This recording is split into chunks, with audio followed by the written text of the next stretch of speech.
The autumn sun cast long shadows across Roosevelt Park as Officer David Chen made his routine afternoon patrol.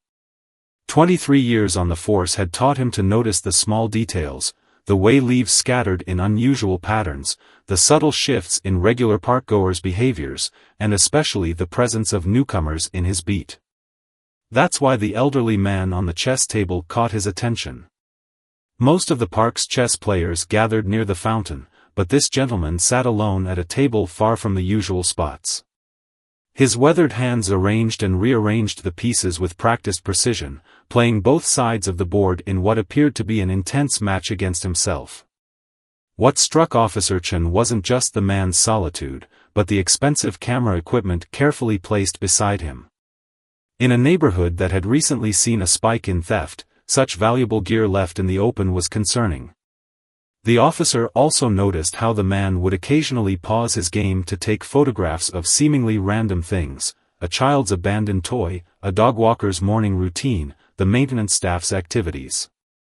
As Chen approached, he observed more details. The man's clothing was well worn but meticulously clean. A notebook filled with what appeared to be timestamps lay open beside the chessboard. Most curiously, he had several boxes of fresh pastries from the expensive bakery down the street, far more than one person could eat. "Good afternoon, sir," Officer Chen called out, keeping his voice friendly but professional. "I'm Officer Chen from the 12th Precinct. Mind if I ask what brings you to this part of the park?" The elderly man looked up, his deep brown eyes sharp and alert despite his advanced age. "Ah, the new beat officer," he replied with a slight smile. "Though not so new anymore, are you? 23 years this October." Chen's hand instinctively moved closer to his radio. How did this stranger know such specific details about his service? "Don't be alarmed, officer," the man continued, his voice carrying a hint of amusement. "I've been watching this park longer than you've been protecting it. My name is Mr. Lee, and I'm exactly where I need to be." As if on cue, a group of pigeons descended near their table, and Mr. Lee carefully broke one of the pastries into small pieces. But Chen noticed he wasn't feeding the birds randomly, he seemed to be watching which ones got the food, making notes in his book. "Sir, we've had some concerns about photography in the park," Chen explained, gesturing to the camera. "Would you mind showing me some of your recent pictures?" Mr. Lee's smile widened slightly. "Of course, officer. But before I do, you might want to look behind you. I believe someone's been watching our entire conversation." Chen turned, his trained eyes scanning the park. At first, he saw nothing unusual, just the regular afternoon crowd. Then he noticed something that made his police instincts kick into high gear. A woman sitting on a distant bench had been photographing them with a telephoto lens. But before he could react, Mr. Lee spoke again, his voice taking on a more serious tone. "She's one of ours, officer. And so am I. What you've stumbled into today goes far beyond a simple conversation in the park. The question is, are you ready to learn why an elderly man with expensive camera equipment has spent the last 6 months documenting every movement in this park?" Chen looked back at Mr. Lee, suddenly aware that this routine patrol was about to become anything but routine. The chessboard between them seemed to take on new significance, pieces carefully positioned in what he now realized might be more than just a game. What Officer Chen didn't know was that this encounter was being monitored by more than just the woman with the camera. High above the park, surveillance satellites were recording their interaction, and in a secure facility across town, a team of analysts leaned forward in their chairs, watching the moment they had been waiting 6 months to witness. Mr. Lee carefully packed away his chess pieces, each one finding its precise place in a velvet-lined case. His movements were deliberate, unhurried, despite the tension hanging in the air. Officer Chen noticed how the old man's hands, though weathered, never trembled. These were the steady hands of someone used to precision work. "Walk with me, Officer Chen," Mr. Lee said, rising from his seat with surprising agility. "What I'm about to share with you requires movement. We're less likely to be overheard if we keep walking." As they strolled along the park's winding paths, Mr. Lee began to explain. 6 months ago, several children disappeared from parks across the city. They were all returned within 24 hours, seemingly unharmed. The parents were relieved, the police filed their reports, and life went on. He paused, watching a group of children playing near the swings. But something wasn't right. Chen remembered those cases. They had been unusual, no demands, no evidence of harm, just scared families and happy reunions. The department had chalked it up to a series of runaways, especially since the children themselves had no memory of what had happened. The children, Mr. Lee continued, all had something in common. Something so subtle that it almost went unnoticed. He pulled out his notebook, flipping to a carefully annotated page. Every single one of them had visited a park where they fed pigeons before their disappearance. Chen's police instincts kicked in. The pastries, he said, pieces starting to fall into place. You're not just feeding birds. Look closely at the pigeons, officer. Mr. Lee pointed to a bird with distinctive white markings. That one has visited 4 different parks in the past week. They're being used as carriers, but not in the way you might think. These birds have been modified, tiny cameras, sophisticated tracking devices. Someone is using them to map patterns, to study routines. The woman with the telephoto lens had disappeared, but Chen noticed others now, an elderly jogger who had passed them twice, a maintenance worker paying too much attention to an already clean bench, a young mother whose stroller seemed oddly heavy for just one baby. We're all watchers, Mr. Lee explained. FBI, CIA, NSA, the affiliations don't matter anymore. What matters is stopping what's coming. The children were a test run. The real operation is scheduled to begin soon. Chen's mind raced. Why are you telling me this? Why now? Mr. Lee's expression softened.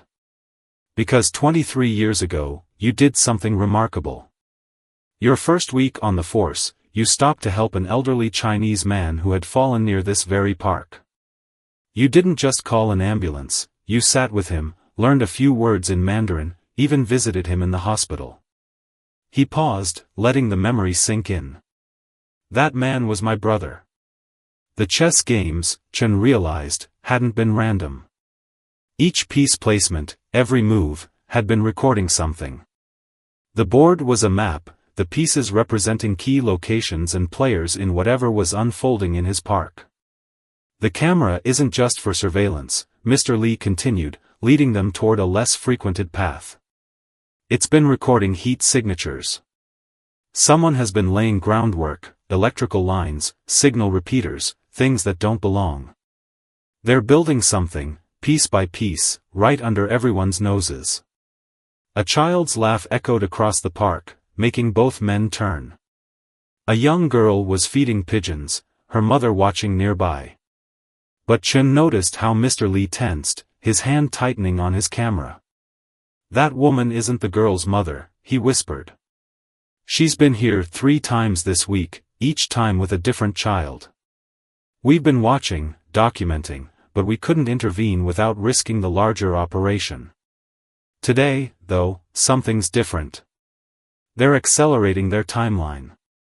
Chen felt the weight of his service weapon, the responsibility of his oath to protect and serve. What do you need from me? Mr. Lee's answer was interrupted by a sudden flurry of movement. Dozens of pigeons took flight simultaneously, creating a momentary chaos of wings and shadows. When they cleared, the woman and child were gone. It's starting, Mr. Lee said grimly, reaching into his bag for what looked like military-grade communication equipment. Officer Chen, what happens in the next few hours will challenge everything you think you know about our city. Are you prepared to help us, even if it means operating outside your normal jurisdiction? The sun was setting now, casting long shadows across Roosevelt Park. The chess pieces had been cleared away, but a much larger game was just beginning. And Officer David Chen, standing beside a man who was clearly more than just an elderly park regular, was about to become a key player in an operation that would shake his city to its core. Within minutes, Roosevelt Park transformed into a hidden command center. The elderly jogger Chen had noticed earlier revealed herself as Agent Thompson, a 20-year veteran of the FBI's Child Protection Unit. The maintenance worker was actually Dr. Wilson, a behavioral psychologist specializing in child trauma. What appeared to be a normal afternoon in the park was actually a carefully orchestrated operation. The chess games weren't just games, Mr. Lee explained as they gathered in a surveillance van disguised as a food truck. Each piece represented a location where children were approached. The patterns revealed something disturbing. They're not just targeting random kids. They're selecting them based on specific criteria. Agent Thompson spread out a map marked with red dots. Every child taken had shown above-average aptitude in problem-solving and pattern recognition. They all attended advanced learning programs or exhibited exceptional skills in mathematics or music. But why return them? Chen asked, studying the map. If they're targeting gifted children, what's the purpose of taking and returning them unharmed? Dr. Wilson stepped forward, his maintenance worker's uniform now replaced with professional attire. We believe they're testing something, possibly a new form of cognitive enhancement or programming. The children have no memory of their time away, but their academic performance showed subtle changes afterward. They solved problems differently, displayed new patterns of thinking. Mr. Lee's camera had been connected to sophisticated monitoring equipment. The heat signature readings revealed a network of underground cables and devices throughout the park, all leading to a central point beneath the old bandstand. We think they're using the pigeons as more than just surveillance, Mr. Lee continued. The birds are carrying microscopic particles, something that attracts children's attention and makes them more susceptible to suggestion. Notice how the kids who feed them tend to wander away from their parents, even typically cautious ones? Chen remembered something from his regular patrols. The ice cream vendor, the one who started showing up 2 months ago. The children always seemed unusually drawn to his cart, even when they weren't hungry. Exactly, Agent Thompson confirmed. He's been spreading the particles through his ice cream. Small doses, building up over time. Today's operation is different though. The concentration levels we're detecting are 10 times higher than normal. A young tech analyst, who had been monitoring computer screens, suddenly called them over. Sir, the pigeons are forming a pattern. They're not just flying randomly anymore. On the screen, dozens of red dots representing tracked birds were moving in concentric circles around the park. At the center of the pattern was the playground, where several children were still playing as the afternoon wound down. It's a pulse pattern, Dr. Wilson explained, his face grave. Similar to what we see in certain types of behavioral conditioning. They're not just watching the children, they're preparing to trigger something. Chen felt his police training kick in. We need to evacuate the park. I can call it in, have uniform officers here in 5 minutes. No, Mr. Lee said firmly. If we alert them now, we'll lose our only chance to uncover who's behind this. These aren't ordinary criminals, they have connections in high places. Every time we've gotten close, someone in authority has shut down our investigation. A child's laugh echoed through the van's monitoring system. On the screens, they watched as a young boy broke away from his father, running toward the bandstand. The pigeons followed, forming a tighter circle around him. It's starting, Agent Thompson announced, checking her weapon. Officer Chen, we need your help, but this goes beyond normal police work. What we're about to do operates in a gray area. Are you prepared for that? Chen looked at the screens, at the innocent children playing in his park. He thought about his own daughter at home, about all the families who trusted him to keep their neighborhood safe. Sometimes, he realized, protecting people meant working outside the usual rules. Tell me what you need, he said, his decision made. Mr. Lee smiled, that same knowing smile from their first encounter. First, we need to get to that boy before he reaches the bandstand. But more importantly, we need to follow the signal that's controlling these birds. Someone's broadcasting nearby, and they don't know we've cracked their pattern. As they prepared to move out, Chen noticed something else on the monitors, more surveillance teams emerging from their cover. The young mother with the heavy stroller revealed herself as a tactical specialist. The elderly couple feeding ducks turned out to be communications experts. This wasn't just an investigation anymore. It was a race against time to stop whatever sinister plan was targeting the children of his community. And Officer David Chen, who had started his day on a routine patrol, was now at the heart of what could be the most important operation of his career. Officer Chen moved swiftly but casually across the park, playing the role of a regular patrol officer making his rounds. The boy was now just 30 feet from the bandstand, his father calling after him with increasing concern. Years of community policing had taught Chen how to approach children without alarming them. "Hey there, buddy," he called out, positioning himself between the child and the bandstand. "Those are some interesting birds you're following. Did you know I used to study pigeons when I was your age?" The boy stopped, curiosity temporarily overriding whatever influence was drawing him toward the bandstand. His eyes, though slightly unfocused, showed remarkable intelligence. Chen recognized him as one of the regular park visitors, Tommy Zhang, age 8, already taking high school math classes. Meanwhile, Mr. Li had set up his chessboard at a new location, each piece now equipped with tiny sensors. Dr. Wilson monitored the readings from a tablet disguised as a crossword puzzle book. The pigeons' flight patterns were becoming more erratic, as if responding to competing signals. "Something's wrong," Agent Thompson's voice crackled through Chen's earpiece. "The signal pattern just changed. They know we're here." The ice cream vendor's cart suddenly began playing its cheerful tune, much louder than usual.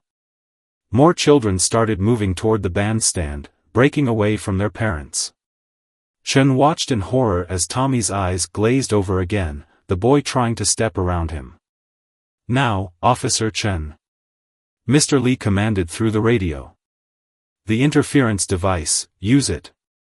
Chen pulled out what looked like an ordinary phone, activation a special app Mr. Li had installed earlier.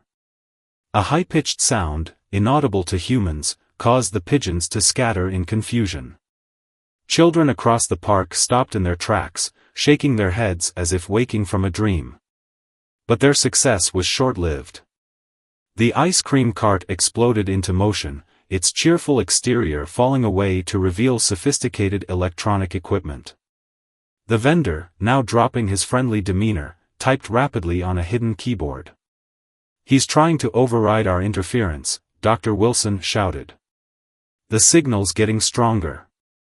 Chen had to make a split-second decision. Breaking character, he scooped up Tommy and sprinted away from the bandstand. "All units move in," he commanded, his police training taking over. "Get these children out of here." The park erupted into controlled chaos. The surveillance teams revealed themselves, moving with military precision to evacuate families. Agent Thompson's team converged on the ice cream cart, but the vendor had triggered some kind of smoke screen. Through the confusion, Mr. Li remained oddly calm, his hands moving chess pieces in a precise pattern. "Keep watching the pigeons," he instructed over the radio. "They're not following the override signal, they're showing us the real source." Chen, still holding Tommy, noticed what the old man meant. Despite the chaos, some birds were maintaining their circular pattern, but the center had shifted. They weren't circling the bandstand anymore.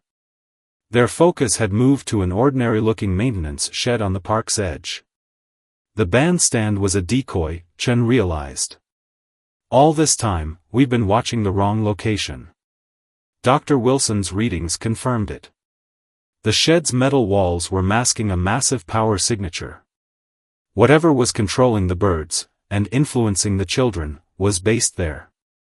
Tommy, now fully awake, clung to Chen's uniform. "Officer Chen? Why were the birds so pretty?" "They were, singing to me, but not with sounds." Before Chen could answer, a new threat emerged. Black SUVs with tinted windows entered the park from all four corners. Men in suits stepped out, holding up federal badges. "This is a classified operation," one announced through a megaphone. "All law enforcement personnel are ordered to stand down." Mr. Lee's voice came urgent through the radio. "Chen, get Tommy to the van. Agent Thompson, initiate Protocol 7. They're trying to shut us down, but they don't know about our backup plan." As Chen carried Tommy to safety, he saw Mr. Lee calmly packing up his chess set one final time. The old man's movements remained precise, deliberate, even as chaos swirled around him. Whatever Protocol 7 was, the real game was just beginning. The sun was setting over Roosevelt Park, casting long shadows that seemed to dance with the swirling pigeons overhead. In Chen's arms, Tommy watched the birds with a mixture of fear and fascination. "They're still singing," he whispered. "But now it sounds like a warning." Protocol 7 turned out to be more elegant than Chen expected. As the men in black suits approached, Mr. Lee began experiencing what appeared to be a heart attack. The elderly man clutched his chest, his chess pieces scattering across the ground. It was so convincing that even Chen, who knew better, felt a moment of genuine concern. "Medical emergency," Chen called out, using his official radio channel. "Officer requesting immediate assistance at Roosevelt Park. Elderly civilian in distress." The park's real maintenance staff, well-meaning and uninvolved in the deeper plot, rushed to help. Their presence created a buffer zone between Mr. Lee and the approaching agents. In the confusion, Dr. Wilson, still in his maintenance uniform, slipped into the crowd and then into the mysterious shed. "Brilliant," Agent Thompson whispered through the radio. "They can't make a scene with civilian witnesses. Not without exposing themselves." Tommy, now safely in the surveillance van with other evacuated children, provided an unexpected breakthrough. "The bird song changed when they opened the basement," he said, drawing patterns in his notebook. "It's like they're singing in mathematics now." The tech analyst looked at Tommy's drawings with growing excitement. "These aren't random doodles," she explained to Chen. "He's mapping the signal frequencies. This kid is literally translating the bird's behavior into mathematical equations." Meanwhile, Mr. Lee's performance had drawn a small crowd of concerned park regulars.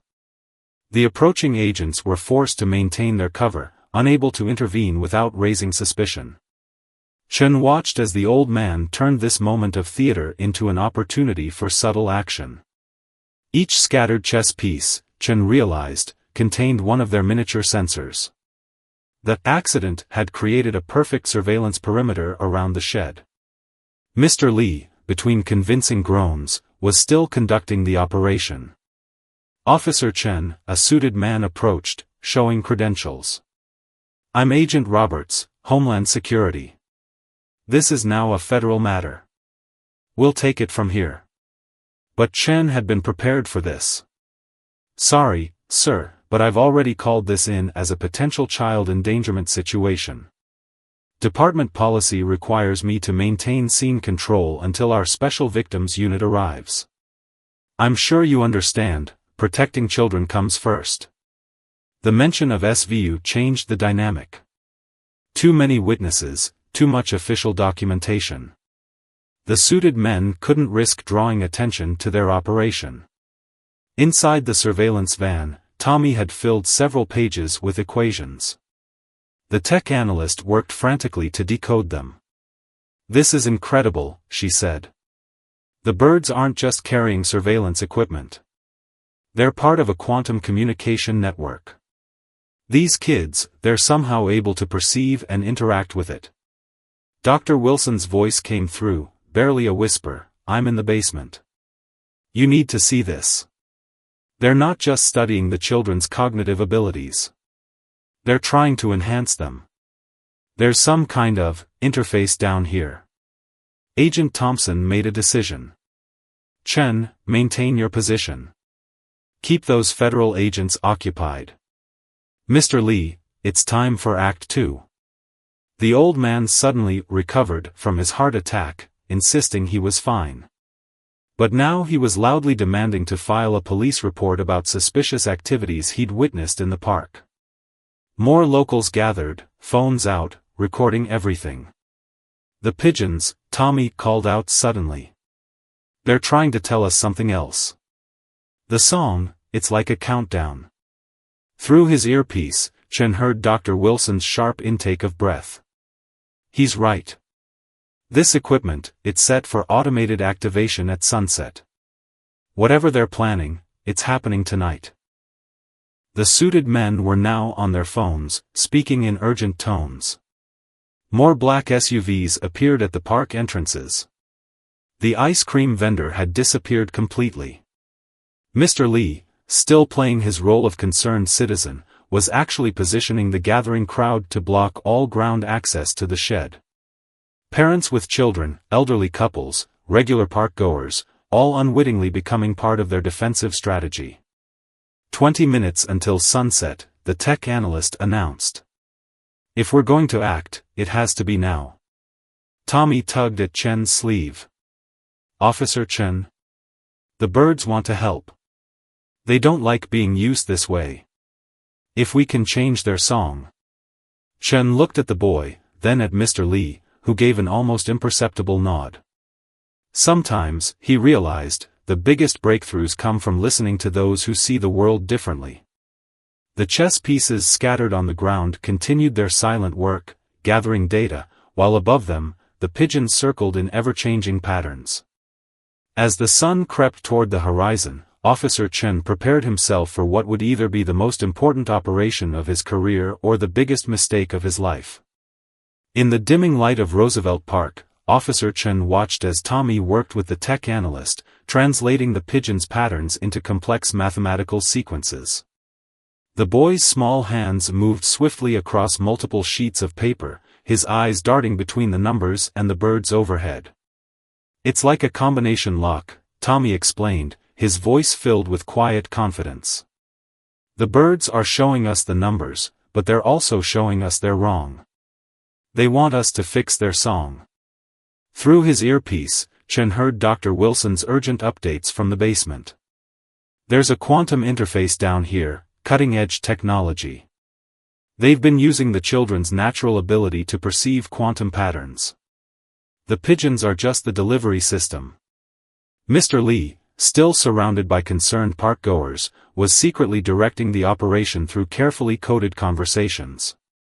When I was a boy in Shanghai, he announced loudly, making sure the federal agents could hear, my grandfather taught me that birds always know when a storm is coming. They warn us, if we only learn to listen. Agent Thompson positioned her team strategically among the growing crowd. The suited men were getting anxious, their hands straying toward concealed weapons as sunset approached. The situation was becoming increasingly volatile. 15 minutes to sunset, the tech analyst announced quietly. Tommy looked up from his equations. The birds are scared, he said. The wrong song hurts them. But they keep flying because they're trying to protect us. Like Officer Chen protects us. Chen felt something shift in his understanding. This wasn't just about stopping a sinister experiment, it was about protecting all the innocent lives caught in its web, even the birds who'd been turned into unwitting tools.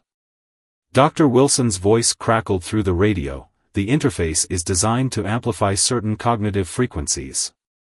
They're not just studying these gifted children, they're trying to harness their abilities. The sunset activation would have affected every child in a 5-mile radius. We can use their own system against them, Tommy said suddenly, drawing a new pattern. If the birds are transmitters, we can change what they're transmitting. Like changing the radio station. Mr. Lee nodded subtly from across the park. The boy understands. Chen, get ready. Thompson, prepare your teams. When the birds change their song, things will happen very quickly. The federal agents were now forming a perimeter, trying to slowly clear civilians from the area. But the gathered crowd, genuinely concerned about Mr. Lee's well-being and intrigued by the strange atmosphere in the park, refused to disperse. 10 minutes to sunset, came the update. Tommy worked faster, his equations becoming more complex. The tech analyst gasped as she interpreted them. He's not just decoding the signal, he's rewriting it. This child is literally composing a new quantum frequency. Chen watched in amazement as the boy closed his eyes, humming softly to himself. Above them, the pigeons began to shift their flight pattern. The circular formation slowly transformed into something new, a double helix pattern that spiraled across the darkening sky. The basement equipment is responding, Dr. Wilson reported excitedly. The original program is being overridden. But someone's trying to stop it remotely. They know what we're doing.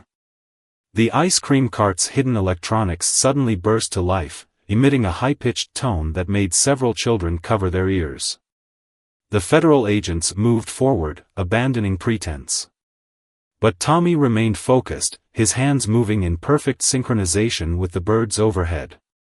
Almost there, he whispered. The new song is almost ready. Mr. Lee chose that moment to create one final diversion. He began telling stories about the park's history, drawing the crowd's attention with tales that seemed random but were actually coded instructions to Agent Thompson's teams. 5 minutes to sunset, the tech analyst announced, her voice tense.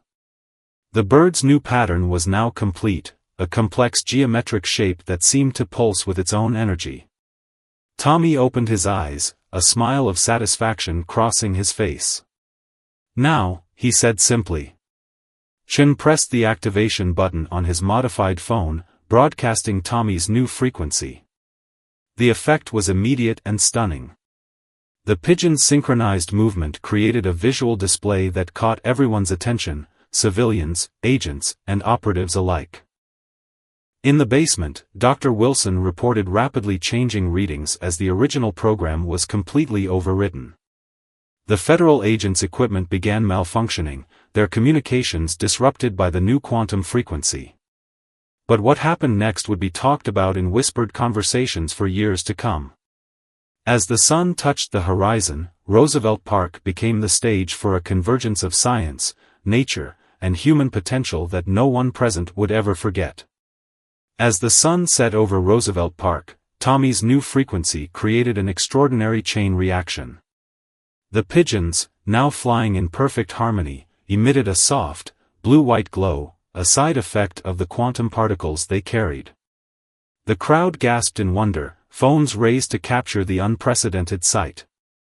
Officer Chen realized the brilliance of what was happening. The public attention, the dozens of recording devices, the gathered witnesses, it had made any attempt at a cover-up impossible.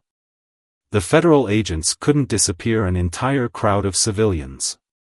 The basement interface is fully transformed, Dr. Wilson reported breathlessly. Tommy's frequency isn't just disrupting their program, it's revealing its true purpose. These readings, they're downloading everything. In the surveillance van, the tech analyst worked frantically to capture the flood of data. We're seeing the whole operation. Lists of targeted children, research protocols, authorization codes, even funding sources. Some of these names, they go all the way to the top. Mr. Lee, no longer maintaining his elderly act, stood straight and commanding. Agent Roberts, he called out to the lead federal agent, I believe it's time we had a real conversation about Project Starling. The suited man's face showed a flash of recognition at the code name. You have no idea what you're interfering with, he responded tensely. This is about national security. No, Tommy spoke up, his young voice carrying across the suddenly quiet park. It's about hurting children like me. Making us see things we're not ready to see. The birds told me what you were trying to do. More SUVs arrived, but these were different, unmarked vehicles carrying serious-looking people with different badges. Agent Thompson smiled. Ah, right on time. The real Homeland Security Oversight Committee. The ones who weren't briefed about this unauthorized experiment. Dr. Wilson emerged from the shed, carrying hard drives and documents. The quantum interface was designed to force accelerated cognitive development in gifted children. They were using the pigeons to test delivery methods, building up to a mass activation event. But they didn't count on the children being able to communicate back through the network. The crowd had grown larger, drawn by the glowing birds and the palpable tension. Local news crews were arriving, attracted by social media reports of strange lights in the park. The story was already spreading beyond anyone's control. The birds weren't just carriers, Tommy explained to Officer Chen, his eyes bright with understanding. They were trying to warn us. Every time they took a child, the birds remembered. They've been fighting the wrong song all along, waiting for someone who could help them sing the right one. The newly arrived oversight officials moved quickly, securing the scene and detaining Agent Roberts and his team. Mr. Lee approached Officer Chen, his manner both proud and apologetic. "We've been tracking this operation for years," he revealed. Rogue elements within multiple agencies, playing with forces they barely understood. They chose this park because of its unique quantum properties, something about the mineral deposits beneath it. But they never expected their test subjects to turn their own technology against them.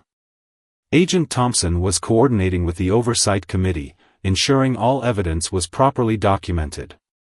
The quantum network was supposed to enhance specific children's natural abilities, preparing them for some kind of specialized program.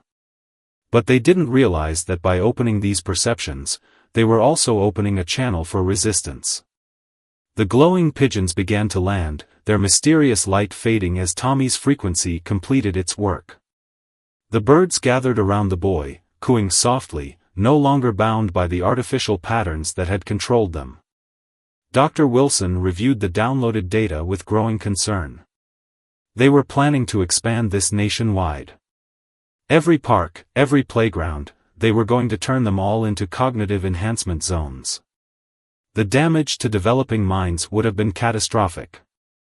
Chen watched as Tommy knelt by the birds, speaking to them softly. The boy who had been able to perceive quantum frequencies, to understand the mathematics of bird songs, had also shown them how to fight back against those who would exploit such gifts. "You know," Mr. Lee said quietly to Chen, "sometimes the best protectors are the ones who can see what others miss. You saw me as more than just an old man in the park." Tommy saw the birds as more than just carriers of signals. And now, everyone will see the truth about what was happening here. The park had become a flurry of activity, oversight officials documenting evidence, journalists gathering statements, and amazed civilians sharing their videos of the glowing birds. But in the middle of it all, Officer Chen noticed something remarkable. The regular park visitors, the ones who came every day, had formed a protective circle around Tommy and the pigeons, instinctively shielding them from too much attention. 1 year after the extraordinary events at Roosevelt Park, Officer Chen stood watching children play near the renovated bandstand. The park had changed, not just physically, but in the way people perceived it. What had once been simply a peaceful urban green space had become a symbol of community vigilance and the power of seeing beyond the obvious. The federal investigation had revealed the full scope of Project Starling. Dozens of officials had been indicted, their unauthorized experiments on gifted children exposed to public scrutiny. But more importantly, the incident had sparked a national conversation about protecting children's cognitive development and the ethical use of emerging technologies. Tommy, now 9, had become something of a local legend, though his family carefully protected his privacy. He still came to the park every Saturday to play chess with Mr. Lee, their games watched over by the same pigeons that had helped expose the truth. The birds, free from artificial control, had chosen to stay, maintaining their own kind of neighborhood watch. "The quantum traces are completely gone," Dr. Wilson explained during his monthly check of the park. He'd been hired by the city to monitor for any similar unauthorized experiments. But something remarkable remained. The children who were briefly exposed to the frequency, they developed a unique kind of awareness. Not the artificial enhancement the project intended, but a natural evolution of their existing gifts. Agent Thompson, now heading a new task force on protecting gifted children, made regular visits to consult with Chen. Other cities have started adopting our protocols, she shared. Parks are no longer just recreational spaces, they're seen as vital community safeguards where people look out for each other. The surveillance van had been converted into a mobile education center, touring schools to teach children about personal safety and the importance of trusting their instincts. The tech analyst, inspired by Tommy's mathematical insights, had developed a program helping gifted children channel their abilities positively. Mr. Lee's chess tables had become a permanent fixture, though everyone now knew they were more than just game boards. Every child who sits here learns two things, he told Chen. First, that strategy isn't just about winning, it's about protecting others. Second, that sometimes the most powerful moves are the ones that bring people together. The Angel Stations, where the homeless had watched over the park, remained, transformed into community support hubs. Local businesses, inspired by the way different parts of the community had united during the crisis, helped maintain these spaces where people could find help or offer it. Chen's role had evolved too. Beyond his regular patrols, he'd become an informal liaison between law enforcement and the network of park regulars who kept subtle watch over their shared space. His example of questioning the unusual without prejudice had become part of police training. You know what really changed? Tommy asked Chen during one of their regular conversations. People stopped looking down at their phones so much in the park. They look up, they watch the birds, they notice things. Sometimes I think that's what the pigeons wanted all along, to remind us to pay attention. The boy's insight struck Chen as profound. The park had indeed become a place where people were more present, more aware of each other. Parents engaged more with their children instead of just supervising them. Strangers greeted each other, sharing an unspoken understanding that they were all part of keeping their community safe. Dr. Wilson's research had shown an unexpected side effect: the children who regularly visited the park were developing stronger empathy and social connections. It's as if exposing the artificial enhancement program revealed something more valuable: our natural capacity for awareness and connection. The story had entered local folklore, though few knew all the details. Parents told their children about the day the pigeons glowed, about the brave officer and the wise old man who played chess, about the young boy who could understand bird songs. These stories carried an important message, that sometimes the most extraordinary protectors are the ones we overlook. On this particular evening, as Chen completed his patrol, he noticed Mr. Lee and Tommy engaged in their weekly chess game. Above them, the pigeons flew in natural patterns, no longer controlled by hidden signals but choosing to maintain their watch over the park. A new generation of children played nearby, unconsciously mindful of the lessons learned during those crucial days. Some people still ask about the lights, Tommy said, moving his knight thoughtfully. About why the birds glowed. I tell them it was to help us see things differently. To remind us that there's magic in paying attention, in protecting each other. Mr. Lee smiled, his eyes meeting Chen's across the park. The old man's words from a year ago echoed in Chen's memory: sometimes the best protectors are the ones who can see what others miss. Roosevelt Park had become more than just a landmark, it was a living reminder that true security comes not from technology or authority, but from a community's commitment to watching over its own. As the sun set on another peaceful day, Chen noticed how the pigeons still circled overhead, their natural patterns now a comfort rather than a concern. The park had taught them all an invaluable lesson: in a world of hidden dangers and complex threats, the simplest acts of awareness and kindness could become the strongest shields of all.